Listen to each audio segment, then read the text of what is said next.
Hey, Cubs fans, and welcome to a brand new edition of Cubs on Tap. I am Ron Luce. I am joined on this kind of beautiful evening in Chicago. It was kind of nice today, and we're getting spoiled with a little bit of spring-like weather here.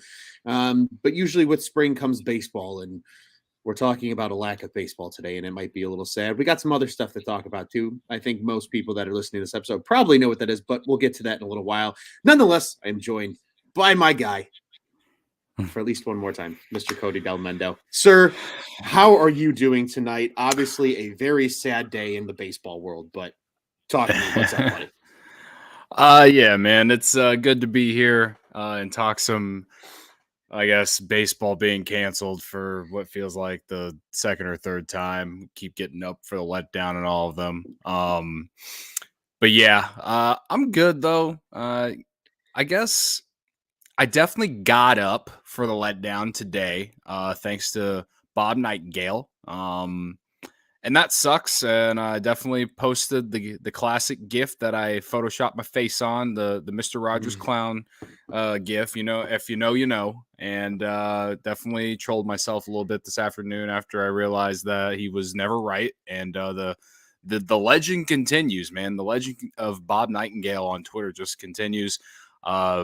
Going to tell my kids about it one day. Be story time, bedside. Pull out the old pocketbook of just funny moments of my life, just to tell the kids, because I just feel like my life on Twitter, it should just be a book. It really should. And last night is one to remember, and then today is one I wish I could forget, but I'm always gonna feel like I remember at least, because it just sucks that we're going to miss games, and it's mainly the owner's fault. And I think for majority of people's believing, at least, and just sucks that my last show here on Cubs on Tap is going to be us talking about, the first month of the season being pushed back. And to be honest, it's kind of like how long do they wait until they come back and meet together? And then like, do we miss May too? You know what I mean? And like, the thing is like, so it's March 1st right now. So say they come to an agreement, like, or not, say they come back to the meeting table, like in the middle or towards the end of the month. And then you got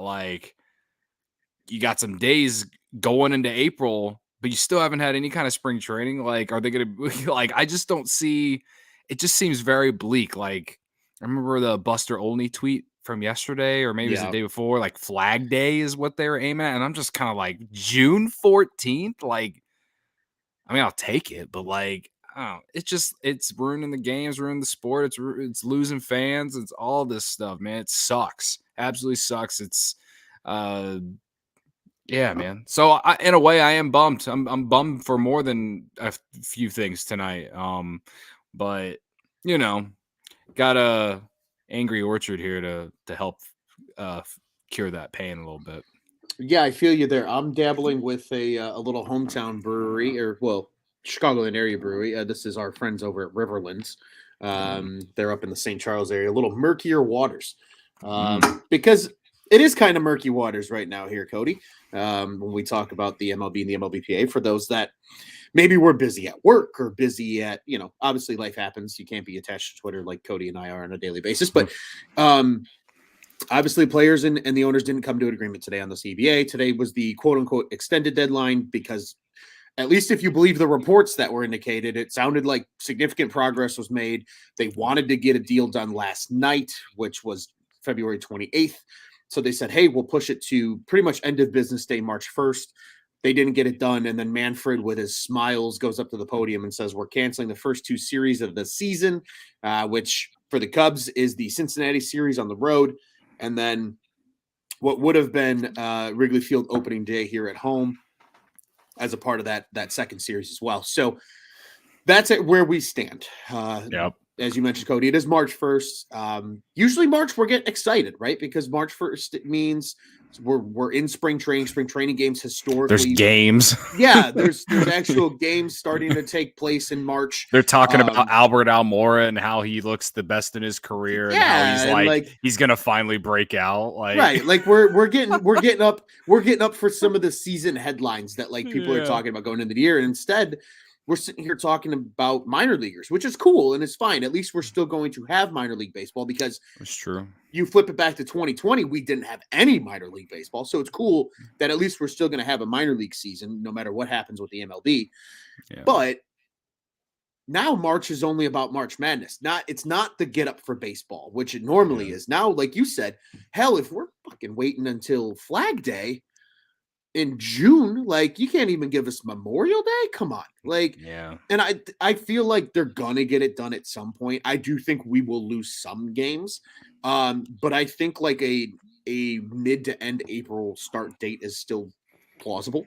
And maybe that's just the optimism, and I'm getting myself up probably for a letdown, which is unfortunate. It's just I think the biggest thing, and people have been saying this for months now. We're in like 90 days or something like that into this lockout. Something like that. But I feel like I finally realized that, or not that I didn't realize it, but like I really could finally read in between the lines on like what the players have been tweeting about and how like they've been ready to sign a deal, but they just want a fair one. And I guess a lot of me has been trying to figure out like what this is, but I've always just realized and known that the owners don't care about the game and they don't care about the fans. Like I knew that before this lockout. So I've always been a pro player guy, you know what I mean? So I guess today, the last 48 hours, I guess you could say, I've realized what really they are bothered by the most. And I think like, you know, the luxury tax or whatever you want to call it thing, not allowing like the fact that both sides can't come to like a compromise to like increase that so teams can avoid tanking. Essentially, that's the way that I'm reading it. You can correct me if I'm wrong on that, but that's the way that I'm reading it. That's exactly the way that Like I think it should be read. the fact that like the the owners don't want to like meet on some kind of compromise on that is just very telling, because you look at teams like the Pittsburgh Pirates and these bottom dwellers who have no freaking uh payroll at all year in and year out, and you're wondering like why not? And the fact of the matter with like what we've seen the last 48 hours is they just don't want to spend money. They just want to collect as much money as they can and go about their business. At least a lot of these teams are. And that's super disappointing. We're talking about America's pastime, Ron. We're not talking about hockey. We're talking about America's pastime, where like people have been watching and playing this sport for decades. And like movies have created fans across the country because of the just these baseball stories and stuff like that. And these owners, it's almost like they have no idea what any of that shit is or what it means to even be part of the industry. And it's like, yeah, that's what's alarming to me. It's like you guys can't meet halfway on like just on a simple like the luxury tax, just to like be able to spend more money without getting taxed on like that way you could actually put together a competitive team if you're in the small market.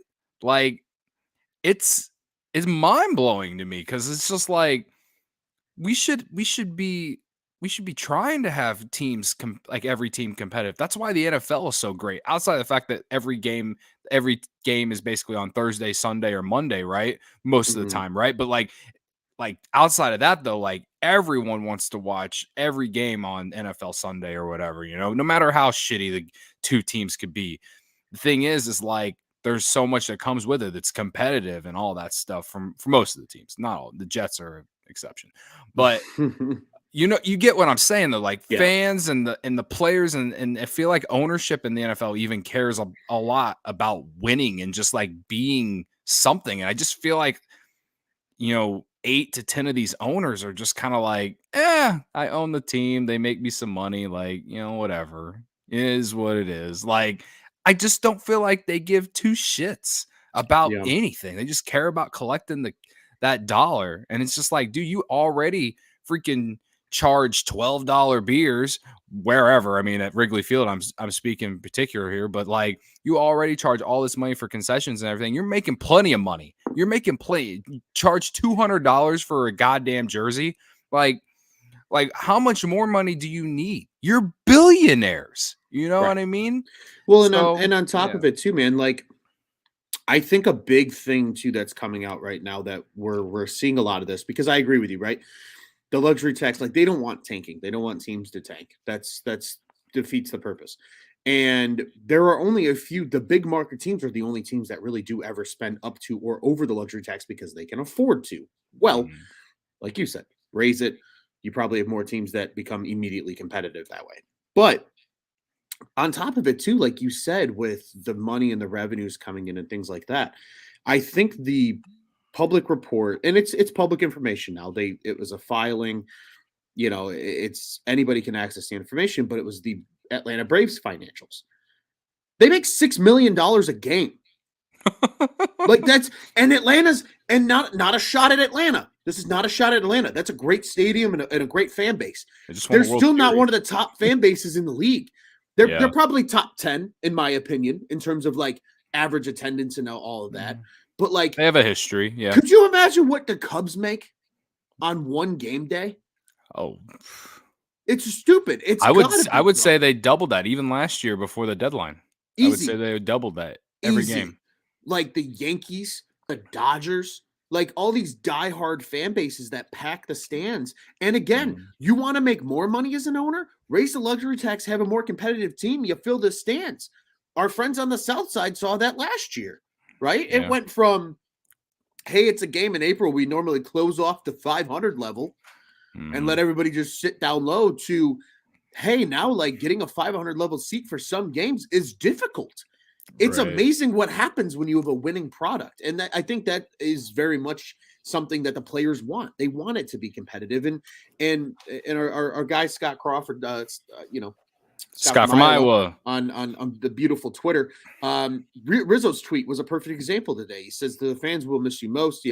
This there he's essentially said like this stand we're taking as players is for the younger generation of baseball, is so that these guys don't get screwed, because a big emphasis too that the players are on is they want young players to be able to be rewarded for being good players. Right. Like that's why you see so many of these young guys take these huge contracts for reasonable money when they're young, because they want at least guaranteed income, right? I Mhm. mean, they're making dog shit in the minors, and I applaud all the minor league players that bring light to that, because everybody's like, oh, all these MLB players are all millionaires. No, a very few small percent of them are like, and that's the Mhm. best of the best, and that's it. Majority of the league, yeah, they make a very honest living, but it's not generational wealth. Like Right. there's probably under 1% of guys in the The league that make generational wealth money. the league minimum is like $570,000. I Yeah, believe Chris which Bryant made that much in 2016 when he won the MVP and the World Series. right. Why can't a guy that just won the MVP award get maybe $5 million?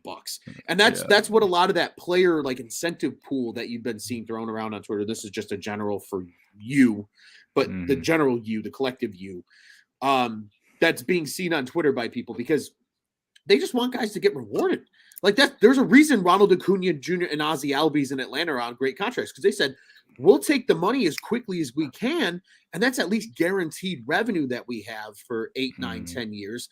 Versus, oh, I'm going to keep betting on myself and going through arbitration every freaking year and getting screwed by the pooch. And then finally, when I turn 28 years old, even though I've been in the league for 7 years, finally hit free agency and have a chance to go after Bryce Harper money. But we're even seeing like the superstars and studs now of the last few years, and noticeably ever since Manfred became commissioner, the money that stars get paid in free agency has gone down. Like Mhm. really, outside of Mike Trout and Bryce Harper, nobody has gotten what they've asked for.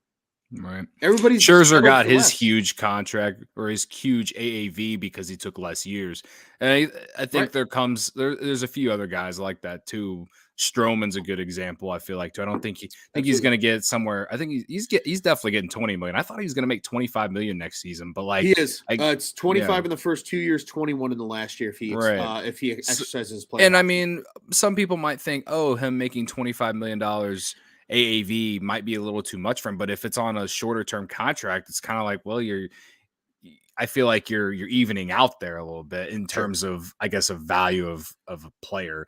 But again, like I think that we shouldn't have to argue about that. You know what I mean? They No. don't do that in the NBA. They don't do that in the NFL. I mean, the NFL is maybe the NFL is a bad example. There are a lot of guys who get underpaid in the NFL, but I just think that like what you said about young players being paid, like that they should be able to like Mhm. if if the Cubs like if the Cubs core, Chris Bryant would have made more money earlier because of you know a CBA that was fair to the players. Maybe he does take a massive giant contract extension like in 2019 or 2018 or something like that. Like I feel Yeah. like these player organization relationships would be a hell of a lot more different if the players felt like they're getting a fair end of the deal when they come up and they're producing. You know what I Right. mean? And that's a generalization and that's if this and this was this, but still like there's a lot of I've seen tweets of people who I wouldn't say they're necessarily blaming the players completely, but like they definitely are siding with owners, and it's like you're a moron. Like I don't know how else to say it. I think you're a moron, man. It's just like any person going to your own job, and if you feel like you're getting underpaid, you're not going to be happy about it. Right. You're not if you have all these unfair things going on at your job, but like the person at the very top is getting all of this and that, you're not going to be happy about it. You're going to be looking for a new job. Right. You know what I mean? So It's the like, same concept, and that's what you get some of these I don't even know what you want to call them. We'll call them morons just for sake of the argument here. But like you get some of these people that again that assume every MLB player makes millions and millions of dollars, which is A, first off, not the case. And B, it's like put yourself in their shoes. Like at your own job. Yeah, if you're getting underpaid for what you're doing, like how many I can promise that every person that listens to this podcast at some point in their life at their job has gone, oh, you want to give me more responsibility? Cool. Well, then pay me more. And yeah, then if you're doing well and you don't get that raise, you're like, I'm a little pissed. I'm going to go get a new job. It's the same idea. The only difference is you have a players association. It's like a union essentially. Mhm. It's the players association and the league. They come to an agreement every year, and like that's just what it is. Like Yeah, that's how they get paid then. It's the same way as your employment agreement. It's the same idea. Sure, right. obviously numbers are different and what you're doing for a living is different. Like, yeah, I'd rather be a baseball player for a living than sit behind a desk all day too. But like at the end of the day, it's still the base core of it. It's the same concept. It's you're upset that you're not getting paid fairly for what you're worth. Because let's be Mhm. brutally honest here. Let's be brutally honest. You said KB was making what, like 570K year that he won the Mhm. MVP award? I would love to know, just off of Chris Bryant merchandise by itself, how much money the Chicago Cubs made. That's just return on investment. That's all that is. That's just economics. Right. That's just business. Like if Mhm. you are worthy, that's why when people In are like, that oh, year why do alone, I'm CEOs get interested to know how much. In that year Oh, alone, I'm I'm sure that interested year to was know how much they dumb made off him. because Yeah, I'm sure he and was they paid probably top. him not even $1 million.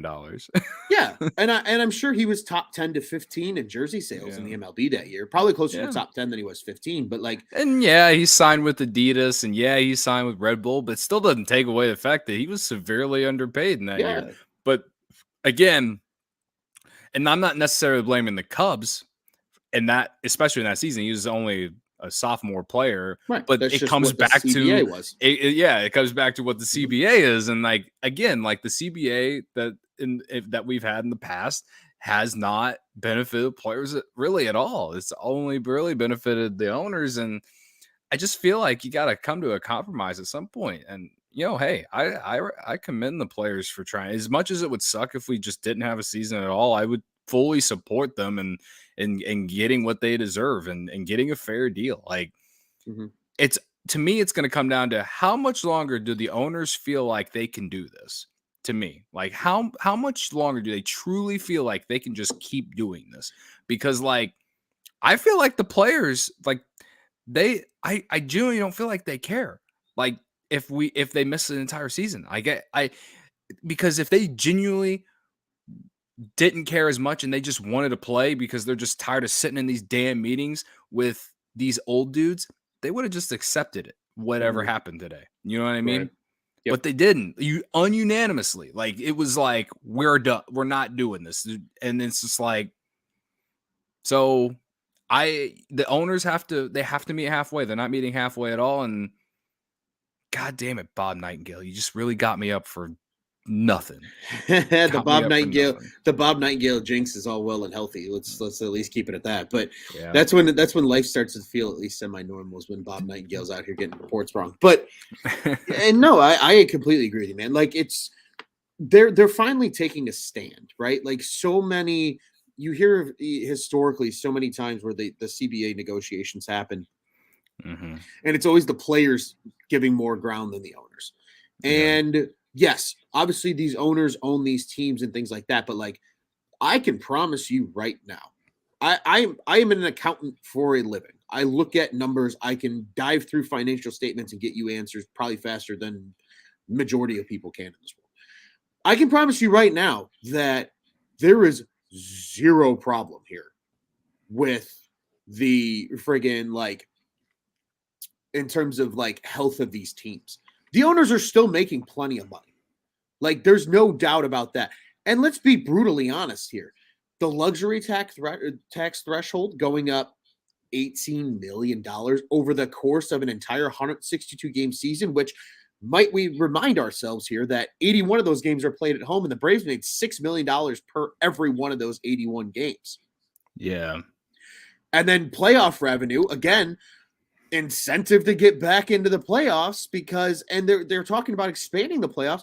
Playoff revenue is additional revenue that you don't budget for as a team before the season starts. So that's a very big, like, thing that just needs to happen in order for it to do so. And Scott from Iowa has an interesting question here. At what point does the MLB season start without the MLBPA and bring up all the minors? I don't think they can legally do that. Yeah, that was a question I did not know how we could answer. I'm pretty sure that's on grounds to literally go to, like, I think because those players would still somehow have to be protected under the MLBPA, you would have a replacement situation before you would have the minor leaguers coming to the league. And I can promise you right now, replacement level baseball would not be entertaining.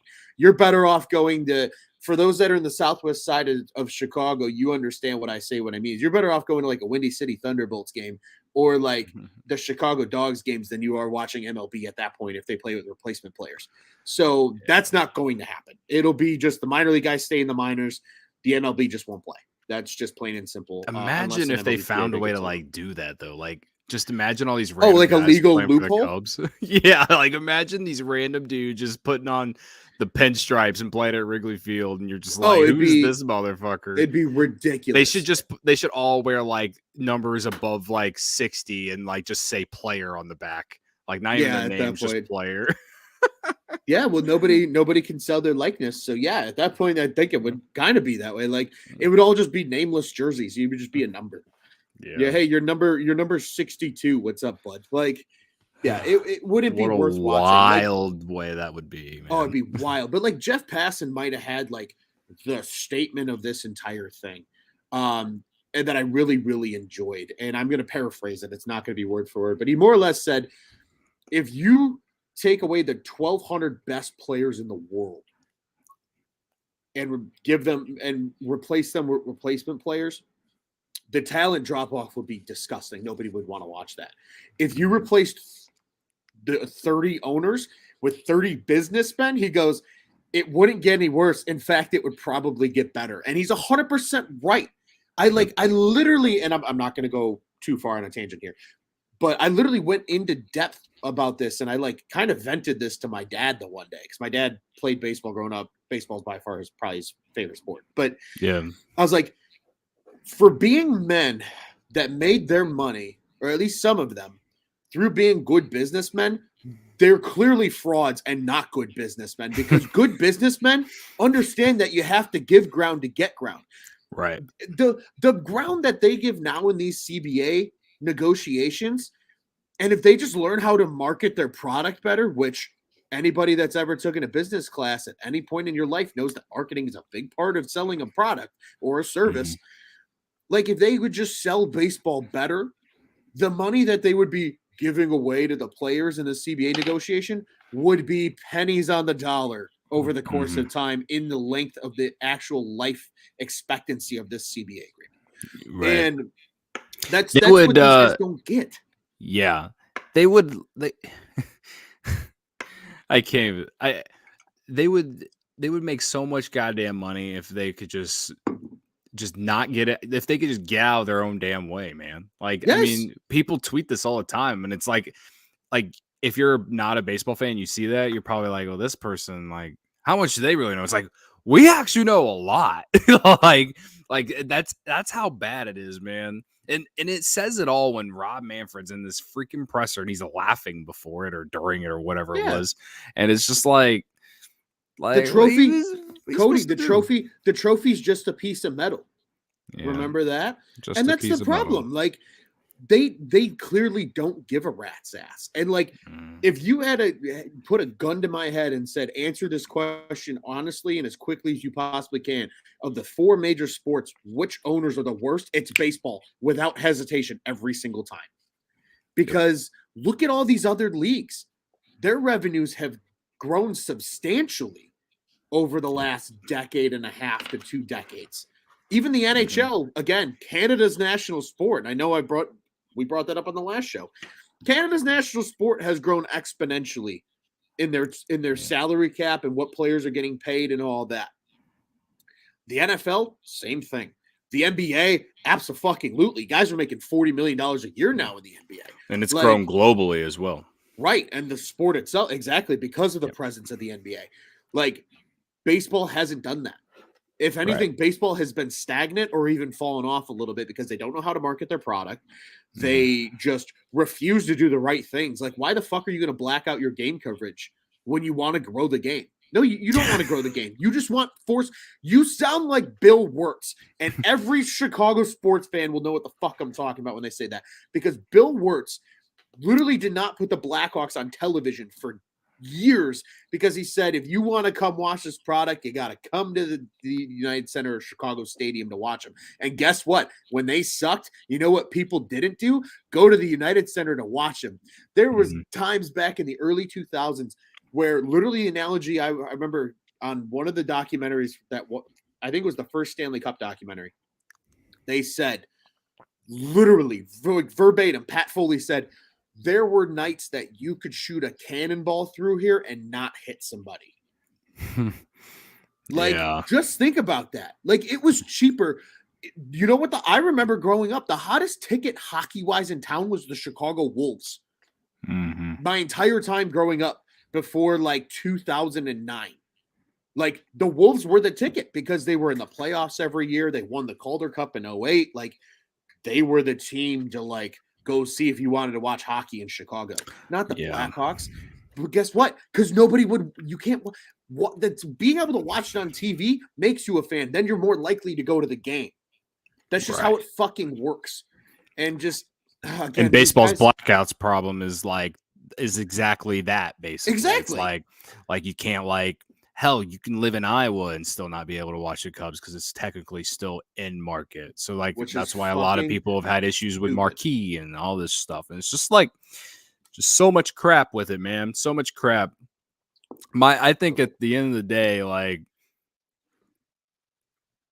when it comes down to is the guy Manfred's got to get out because he is clearly on one side of this. And as a commissioner, you have to be on both sides. That's just what it is. And then I feel like things would change significantly that way if that happened. Just who knows when that's ever going to happen. And yeah, man, I don't know. I just don't really have much left to say on the lockout except for that it's a goddamn shame. In a way, if you want me to spin zone it, okay, the Cubs, they might have competed this year. So we're, but I think for me, especially, it's more this is just part of my life. This is what we do from April to, to September, October. You know what I mean? We ride for 9 innings every fucking day from at either 120 or at 6 or at 7. And, we are either pissed off or happy at the end of the day. And like we do that 162 times a year. And it's just like to not have that. And the reasoning behind not having that is it's just bad. Like it sucks. It's not fun. It's like, and as fans, it's just like it leaves you feeling kind of helpless. And I don't blame people if they're just like, I'm done. Like screw baseball, screw MLB, whatever. I'm gonna go check out college baseball or something. Like, I don't know. Like, you know what I mean? Like, Sure. I quite literally don't blame fans for just being done. I don't. Because the more I think about it, the more I'm like, the more I regret spending all my hard-earned money to go watch the Cubs play, giving my money to Tom Ricketts and seeing what these owners have been doing, man.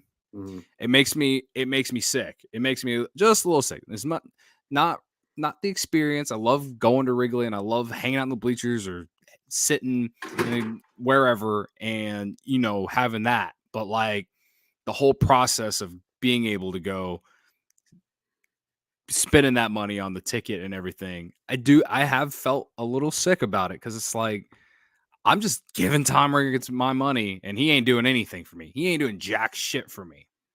Yeah. He hasn't done jack shit for me for 3 years, essentially.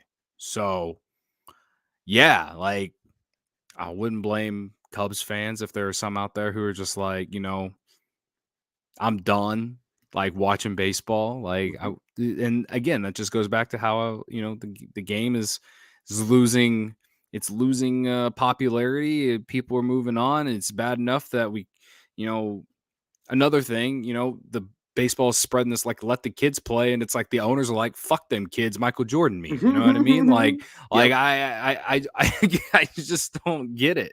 There's just so much like none of it makes sense. They just are just butting heads, and whatever. It just sucks, dude. That's all I got.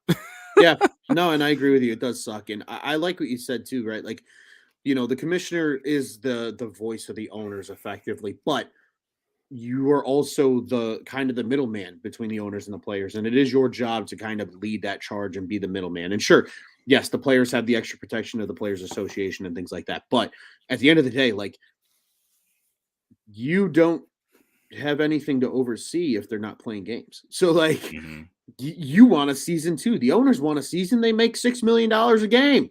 Like, right. Of course they want the fucking season, but like it's mind-boggling to me that they can't come to an agreement. I'm hopeful that they will at some point, but I agree with you, man. And I think a really good way to finish that up is like what Scott from Iowa says here: Theo Epstein, please save the MLB. He should absolutely be the next commissioner. They need someone like, it's not even like my Cubs bias. They need like a younger mind to just be like the head of the game. Like these owners and everyone in like the baseball ops of like the front office of all of baseball I just feel like they're so behind the times, man. So behind, and it's just like we gotta get younger, man. We gotta get younger and more athletic, as John Paxson once said about the Bulls, in which then he signed Dwayne Wade and Rajon Rondo. Never forget. But you know what I mean. So before we move on, I want to talk about Derek Jeter, though. Okay. Can we please talk about Derek Jeter? Yeah, let's talk about because I was getting ratioed yesterday. I don't know if you saw, but I was getting ratioed yesterday because obviously Derek Jeter announced he was stepping down as CEO from the Marlins. And it was out of nowhere. Like no one expected it. It was very out of nowhere. I agree with that. And so obviously people reacted. I tweeted, okay, so Derek Jeter came to the Marlins. He traded off like his up and coming team. And then 5 years later, he left. And that's it. I said, yeah, he left 5 years later, the end. And there were some like, I looked at some people's bios. They're not even Marlins fans. They were just like chirping at me saying that like, I know nothing about baseball because Derek Jeter left the Marlins in a good spot. And it's like, yeah, perhaps he did. I do think they are of an up and coming team. And yeah, sure, they got some, outside the Yelich trade, they did get some nice pieces back that have potential to lead them to the promised land one day. But like, that guy came to the Marlins and sold off what could have been the best outfield in baseball so they could tank for another 5 years. I looked at the Marlins record or like records by year over the last like 15 years, and like for 12 straight seasons they've just been tanking. Like they've just been losing a shit ton of games. And I just don't I'm trying to comprehend why anyone would think that Derek Jeter came into the Marlins and did anything good for them. Sure, he left, and because of some of the hirings he made, that has led to them probably trending upward. Sure, that's fine. I think you can say that, but also say that, hey, he came in and destroyed a bunch of shit and then fixed it. But he didn't have to destroy a bunch of shit. I just don't understand why a lot of people think that he like fixed the Marlins or anything or put them in a good position. Because the Marlins, they have a small market team. They barely go over $100 million on the payroll on most of the time. Mm-hmm. And they suck. Like they suck every year. I mean, I say that, and they beat the Cubs in the 2020 postseason that I think doesn't count, but whatever. Like am I missing something? Like I would like to know like what is in some people's minds on the internet about Derek Jeter being the CEO of the Marlins and being like good at his job, because I don't see it. I don't see it. He didn't make any kind of real positive impact. He didn't win anything. Didn't even win a division. Yeah, well, and on top of it too, I think a lot of people when they think of Derek Jeter, they're like, "Oh, well, he's the guy like controlling the player ops," and it's like, no, not entirely. He was the CEO of the team. He was just the guy signing off on everything. So like, he wasn't even necessarily involved in player operations and scouting and all that. So like, to your point, sure, maybe he hired the right people to get into positions to draft some of these young kids that are now starting to kind of come up, and they have some pitchers that are on the rise, and they got a couple position players that are nice, but like you said, it's not like they went and won anything while he was there. They were terrible for 5 years. Sure, yeah, they snuck into the 2020 postseason that, like you say, and I agree, it shouldn't have counted, but like it's just it's so, I don't think that's a bad take. Like, he didn't do anything great for the franchise. The Miami Marlins are not better because Derek Jeter sat in their CEO office for 5 years. Like, Yeah. I don't think they're better for it. They were I think they could have had a nice run and maybe 2 or 3 years more with Giancarlo and Ozuna and Yelich. I really do. This is Yelich before winning those 2 MVPs. Right. He was You know still what an I up and mean? coming player. Yeah. Like, And so Stanton for sure, like definitely. I don't want to say he's gotten worse with the Yankees, but like age has he's just caught been, up to him. yeah, like he's been a really he was their best player. He was like the one of the best players in the league when he was there. And Ozuna was definitely, real solid for them too. And a lot of people are like, oh, well, the Ozuna trade worked out because Ozuna went and beat up his wife and now he's in jail or whatever. But it's like at the time though, like you don't know anything about that at the time. Like, Right. I don't know. I just like I hate when Hindsight's always 2020. People are always right. going to be like, "Whoa, well, we told you so." Yeah, of course, because you saw what the fucking outcome was at the Yeah, time. well, you Though can you go didn't back and know. look at some tweets in 2017, and everyone was like, "The Marlins are a joke." I remember freaking Marlins man stopped. He stopped. He got rid of his season tickets to Marlins games because he was like because they sold off everyone. You know what I mean? Yeah, I remember Dan Lebatard show. I'm not trying to get free ads or free advertising, but like they clearly based in a lot of those guys are based out of like Florida, Marlins fans, and like they were like, "What the fuck is going on with this franchise?" Like, I'm just like, did we forget what happened 5 years ago? Like, this is a dumpster fire organization, and the only thing right that Derek Jeter really did was hire. I can't remember her name, but it's like the first female GM or baseball operations lead. And yeah, she's got them in the right track. Like, no doubt. Like it's not like he did everything wrong, but he did do majority of the time he was there, they were a laughing stock, like one of the worst organizations. And it's on top of the fact that they've just never spent money. They don't get any fan support. No. They could come up with 30 different jerseys of like, what's the Miami Vice? They could come up with 30 different jerseys of the Miami Vice. Kim is your GM of the Marlins. Thank you a lot. Thank you a lot. They come up with all those different colorways related to Miami Vice, and they still aren't going to attract fans to come to that stadium on a consistent basis. There will still forever be more Cubs fans who show up to watch the Cubs play the Marlins. 1,000%. Yeah, and I mean, just spinning it back to real quick to Giancarlo Stanton, like you might get people that are like, oh, well, he's been terrible with the Yankees. No, he hasn't. First year with the Yankees, he hit 38 home runs, drove in 100 runs. He was hurt majority of the last 2 years. But then this past season, he hit 35 bombs again with almost 100 ribbies. He had 97. But like, to your point, he got traded after hitting 59 home runs and driving in 132 runs in 2017. Like, he was the best player in baseball. It was like and then they're just like, we're going to trade him. It was like a year after he got the first $300+ million contract.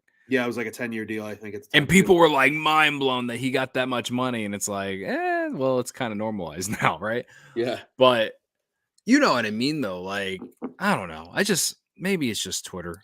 But I just think don't it's understand. Just Twitter. Twitter's going to tweet, literally. And just there's always going to be dipshits. People kept telling me that like they were in so much debt, and it's just like you look at their payroll and you're like, they don't even hit $150 million on the payroll ever. And I'm like, that team has never spent money. They don't spend money. They don't spend money. How can you be in debt when you don't spend money? Maybe the best thing Derek Jeter did was remove that statue looking thing at the Marlins Park.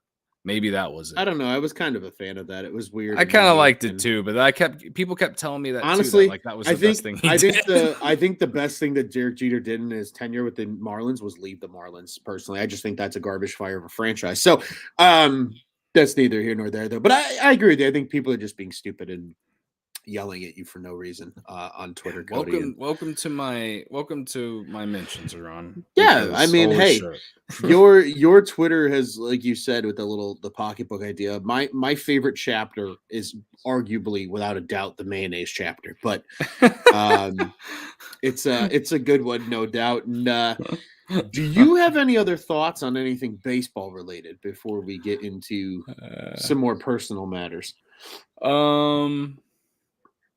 I mean, we kind of mentioned minor leaguers, but like I'm going to definitely try now, especially now that we're not going to have any games in April. Like I'm definitely going to try and like head out over to South Bend. Likewise. Yeah, or like I'd love to say fuck it and try and go to all four, just because. I mean, I really do believe that, like, or not really do believe, but like I won't be surprised if like the entire season just doesn't happen, because I just don't feel like the players are going to budge on what they want. And again, I support that, and I totally get it. So with that said, like I feel like my point here is that wherever you live, like if you live in Indiana, then yeah, you should head up to South Bend and not only go support the South Bend Cubs, but also like go check out the talent that we got fucking there. Because it's like, if there's any pro for Cubs fans in this, is that like at least we still got to watch like all our up and coming players. Like, I mean, I've seen some articles about PCA and how like he's, you know, the real deal. Apparently he's like got a relationship with Kyle Schwarber, and you know, other guys. Like I've seen some videos of Ed Howard's taking some hacks at spring training, you know, Brennan Davis and all these other dudes. It's good to see Cole Franklin back out on the mound after an injury plague last year. Yep. You know, like, and then other guys that maybe people aren't talking about as much. So I guess that's probably the one pro, at least for Cubs fans. It's like, well, got a lot of up and coming guys in the minors. I mean, it really would suck if there was no minor league season with this, because it would just derail like development for all these Another guys. year, right? We've already lost 1 year for so many of these if guys. there is any pro, it's that at least the guys on the farm are going to get their at bats and get their development going, because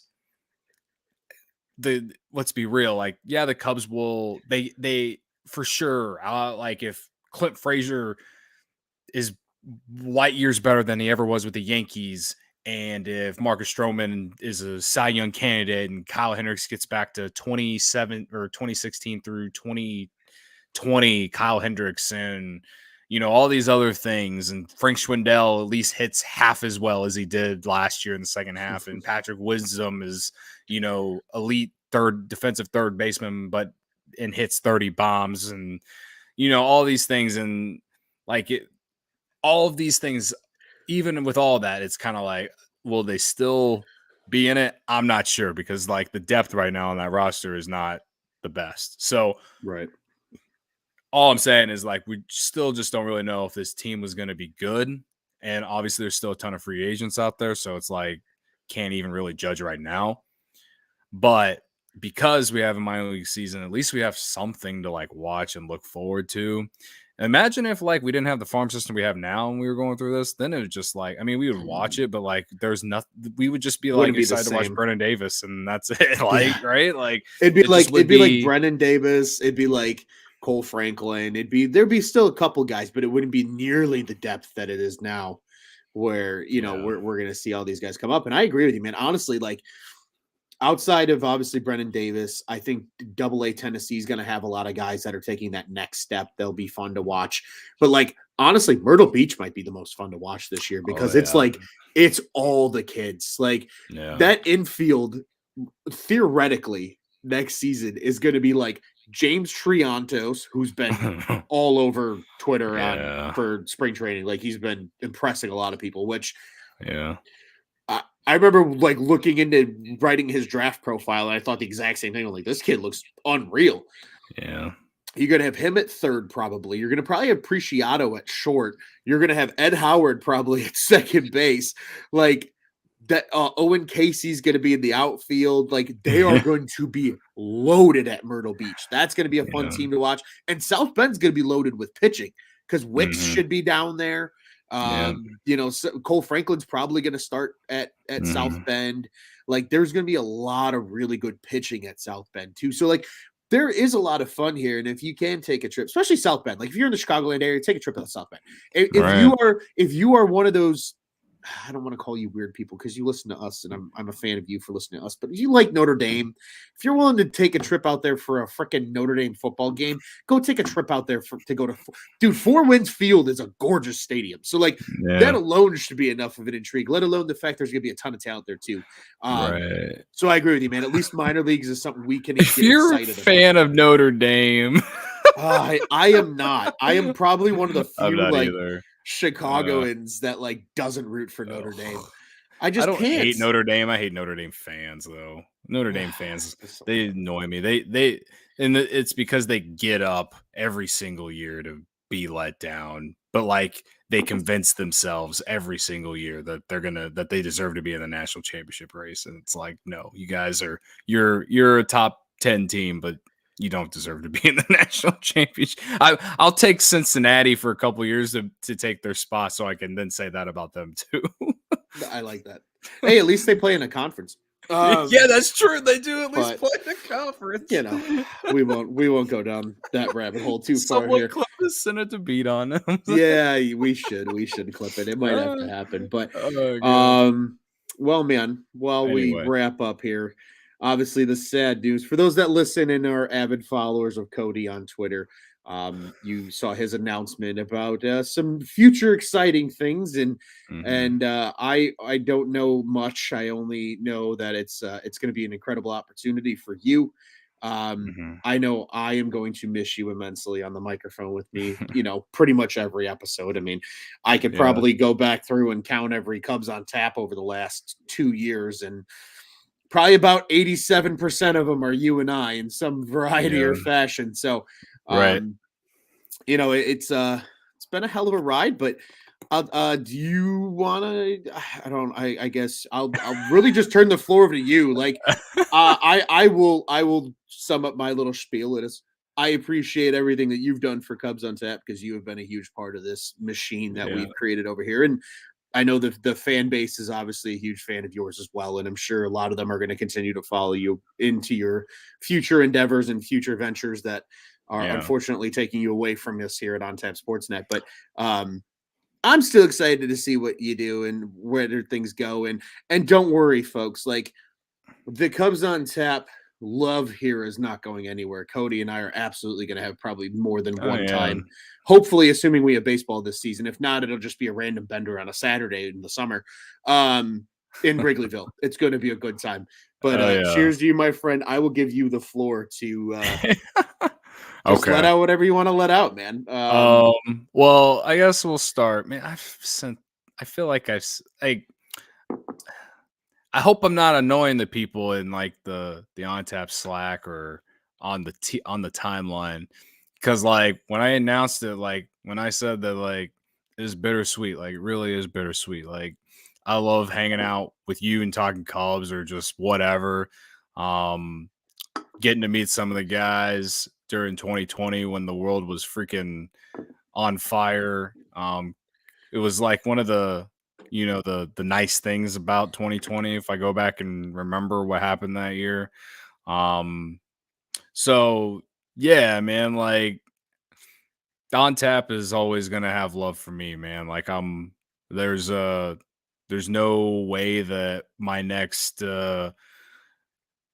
thing I got going is happening without you guys. And you know, I wish that I could do both.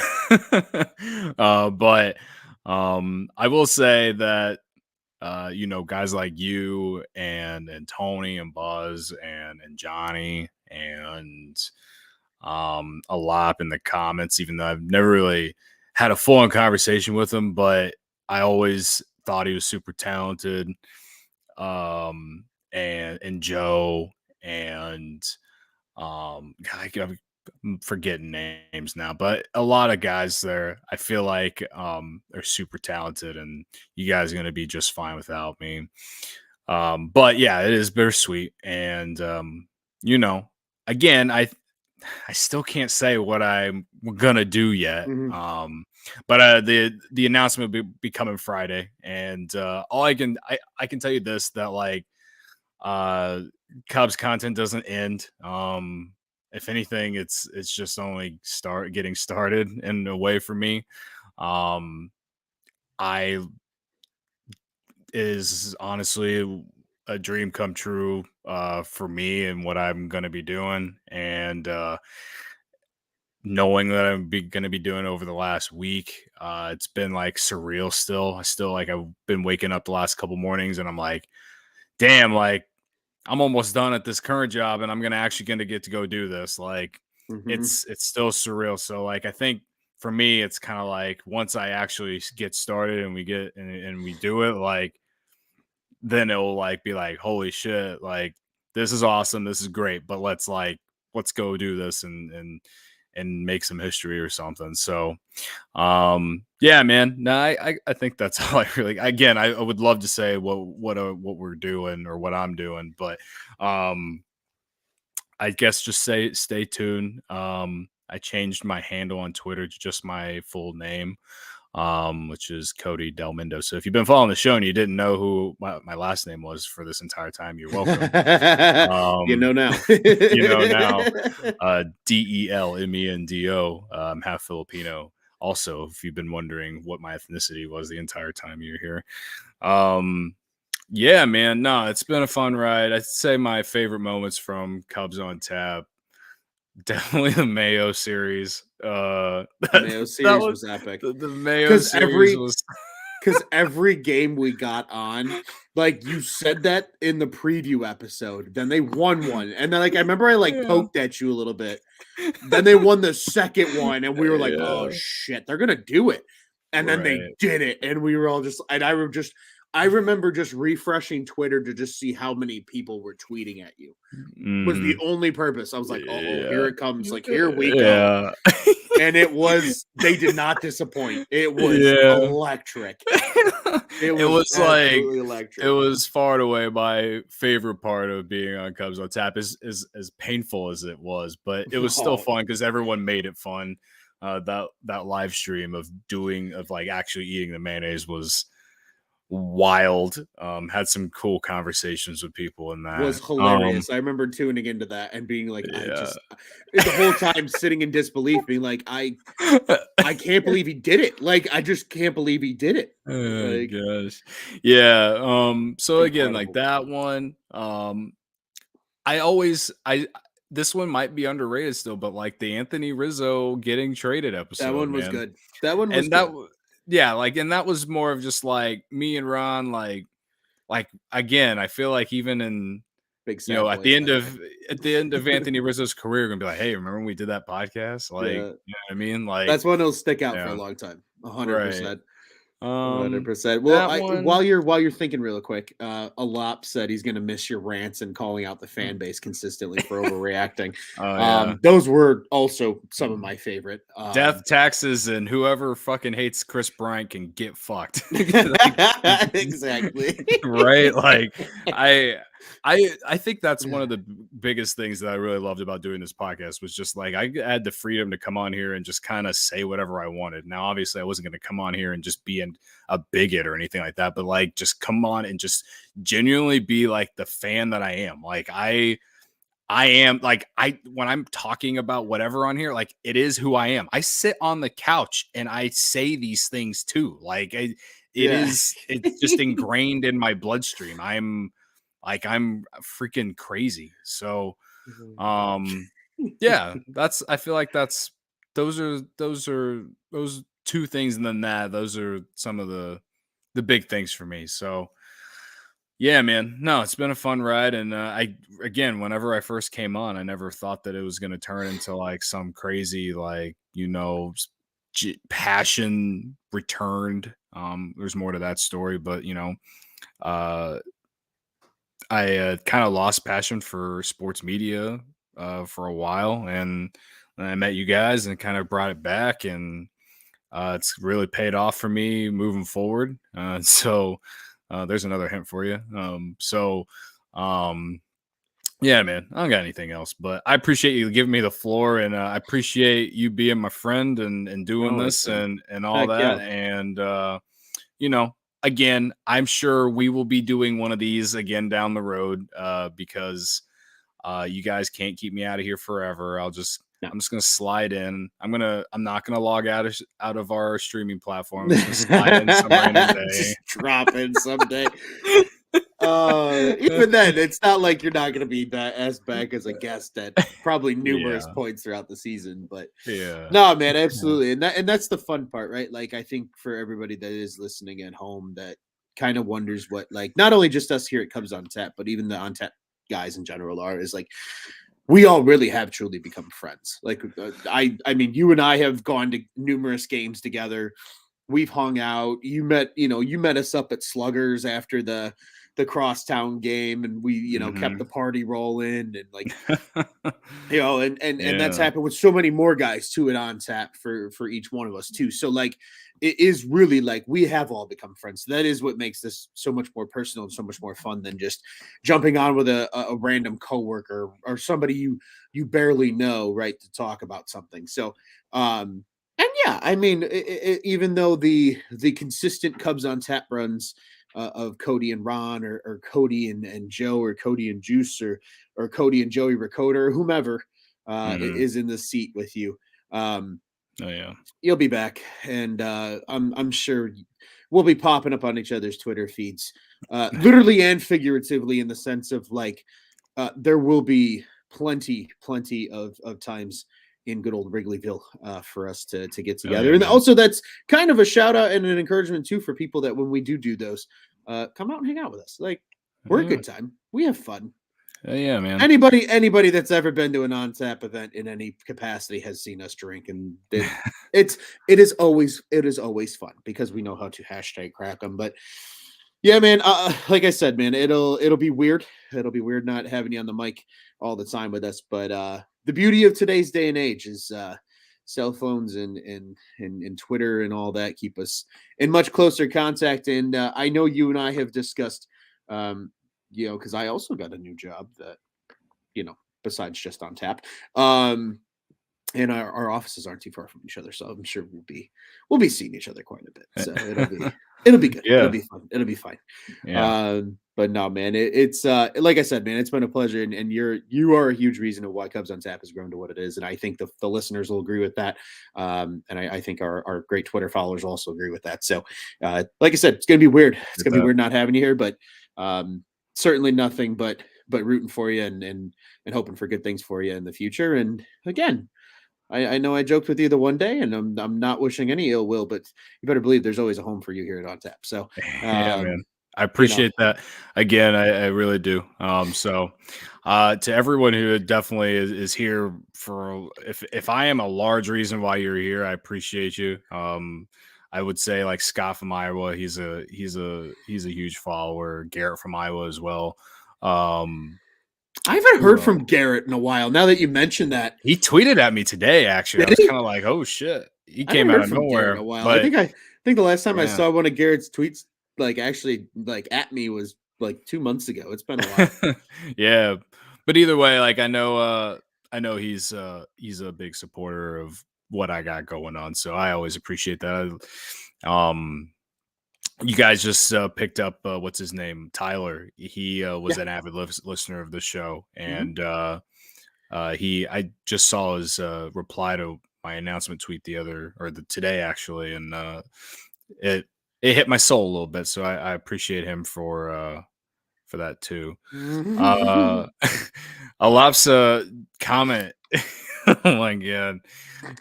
Cody, is Julie DeCaro watching this farewell? I sure as hell hope so. Julie, if you're watching, please just go like Twitter search my name and your name and see what the hell you'll find, because holy buckets of fuck do you suck. Uh, I again that's another people listening to this episode, please understand when Cody says his mentions are absolute fucking gong show and a jungle, they are some of the most interesting conversations, from literally like being ratioed by Julie DeCaro to eating mayonnaise live on a web stream to like Rit Sutcliffe calling you out on Twitter oh because you yeah, didn't do your shit. homework. Like, Yeah. your Twitter mentions are literally one of my favorite things Uh, to follow in the entire world because it's oh, so off man. the wall at all Yeah. times. It's immaculate. Oh yeah. Absolutely immaculate. And the thing is like, and I genuinely feel this. I do not try to like No, piss people off or it like just cause an happens. uproar. It just happens. It Like does. that's why in my Twitter bio it says this app is free. Like it's free to log in here and just live your life. It's free Mhm. to be here and then be entertained. You will find something to be entertained by on Twitter every single day of your life. I 1,000%. promise you. Oh, Like 1,000%. whether you maybe entertained is the wrong word, but you will find something that will like raise an eyebrow and you'll be like, hmm? And then you're Or like, give you a good pop of like, I can't believe somebody said that. Like, yeah, right. yeah, Yeah. So yeah, absolutely no, ridiculous. I appreciate that comment a lot because holy shit. That was another one. Never forget, she like replied to my Never forget. tweet about that infamous Addison Russell article I wrote. Mhm. I think that's my top viewed article on Tap. Let's hang it in the Hanging in the the Louvre. art, yeah, or the Art Institute, one of the two, wherever you want Yeah, to put it. we could put it in the Art Institute. I think they could use some more modern art in today's day and age. Yeah, Um, but man, yeah, I'm telling you, it's been a hell of a ride. It's not goodbye. It's just see you later. For for sure, sure. man, There's for no sure. ill will, thankfully. This is no bad blood thing. It's just Cody's just being Cody, man. And that's like the most simple way I can put that. And it's not a bad thing by any means. It's just I'm just keeping it as simple for sake of that, like you said, announcement comes Friday. So again, be sure to continue following Cody along in his new endeavors. Be sure to keep following us along here at Cubs on Tap. And Yeah. I'm sure, like I said, I'm sure we'll have crossover content at some point. So Yeah. it's not Again, like the announcement's coming Friday, so be on the lookout for it. It's going to be great. I'm freaking excited. I wish I could have already sent it out, man. Like I'm so stoked to share what I got going on. It's going to be awesome. Like people might think I'm like just hyping this up for something like not that big of a deal. And to some people, maybe they don't think it's a big deal, but I think it's a big deal, and that's all that really matters. So I think based on your excitement, it is a big deal, Cody. I'm not confirming nor denying if I know anything, but I think based on how I know you well enough that when you're that excited, that you are it's a big deal indeed. But Cody, before I do wrap the show up, give us one more Ron Loose. I will give you, I guess, more one, but we have one more comment that I would like to bring up because I think it's a good farewell to you as well. That Cody on Tap is a state. That's from our boy Joey Ricotta. And anybody that follows along with Joey and Cody, not only did they double dip here on Cubs, they double dipped on bets. Yeah. Speaking of things that aren't a state, Purdue is not a state. Those motherfuckers. They really lost the assembly line of fucking American Insurance Family American Family Insurance agents. They lost to Brad Davison. You got Jaden Ivey, who's going to be a top 5 pick in the league, and you lost to Brad Davison. Like, ugh, what? I don't understand sports. That's a quick shot at our boy NWI Steve as well. With his Perdon't takes on Twitter, but we'll keep it neither here nor there. But Cody, I feel like I gotta give a good one here because it's give us a good one, man. Like one so more, like I gotta give a good one because I do want to remind everybody that Cubs on Tap is the official Cubs podcast of the On Tap Sports Network. You can go ahead and check out all of our great work over at www.ontapsportsnet.com, at OnTapSportsNet on social media. You can follow the pod-specific accounts on Twitter and Instagram at Cubbies on Tap. You can also follow myself. I am at Loose on Tap. As Cody mentioned, he is currently at Cody_Del Mendo. That will probably change based on the conversation you and I had earlier come Friday. So just if you follow Cody, you know where to find him. If you don't follow him, go follow him now, and then you'll continue to know where to find him. Follow all of our other great Cubs contributors as well. We're probably going to have a little bit of a different looking team whenever baseball does start up. New faces, not so much, old faces disappearing, but just new faces and additional people helping out. So be sure to hang along with them as well. Obviously, not only do we do Cubs, Bears, Bulls, Blackhawks, yes, even White Sox, Cubs fans. We all have at least one friend that's a White Sox fan. I have multiple because I live in the South Side. So go ahead and then send them our way as well. We have betting, we have golf, we have the whole nine, and you can check out all of that over at www.ontapsportsnet.com and at OnTapSportsNet on social media, the OnTap Sports Network. Go ahead and check out what's on tap in Chicago sports. Felt like a pretty good one to send you out here, that was buddy. solid, man. It was good. It was okay. There's definitely been better, but there's certainly been worse. And the worst ones usually imply on the nights that Ron's eyes have been bothering him and I have to wear glasses. But those nights are a little tough. But right. My friend, always a pleasure. We'll certainly be in touch, and for sure. I know how you're going to end this episode, so I'm going to end it with a "Let's Go Cubbies," and I'm going to let you roll us out of here in one last good old fashioned way. Take it home. Okay. Fuck Yadier Molina. The only thing good about the lockout is Yadier Molina's freaking retirement tour is freaking being delayed. Same thing with Adam Wainwright, but he's actually good, but no one talks about him. Everyone just wants to talk about Yadier Molina the entire time. Yadier Molina blocked me on Instagram because he's soft, and that's why he lives rent-free I live rent-free in his head. You just hate to see that. What else? There's other stuff, Ron. You got to fuck the city of St. Louis. Fuck St. Louis. Fuck the entire state of Wisconsin. And fuck Aaron Rodgers. Fuck Grayson Allen. Fuck that guy. Oh man. This is not my best star in this league. Ayo was taken after 37 other players. Fact. Purdue is not a state. Oh God. Northwestern's basketball team is an assembly line of Goldman Sachs accountants. Sounds about right. That's all I got. And Go Cubs. and a good old let's go.